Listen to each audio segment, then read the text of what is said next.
Can an overnight oxygen saturation drop be a sign of worsening PAH?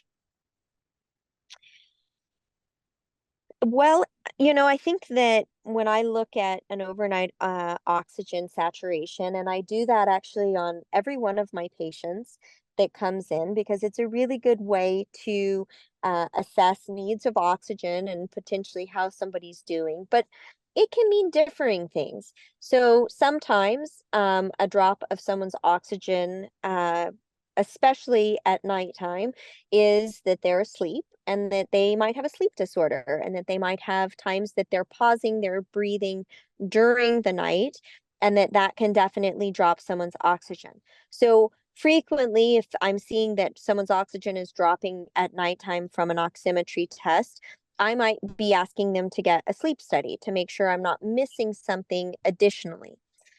We do know that because the blood vessels are affected in PAH, that if they are more thickened, it is harder to be able to get oxygen through the wall of the blood vessel and into the blood.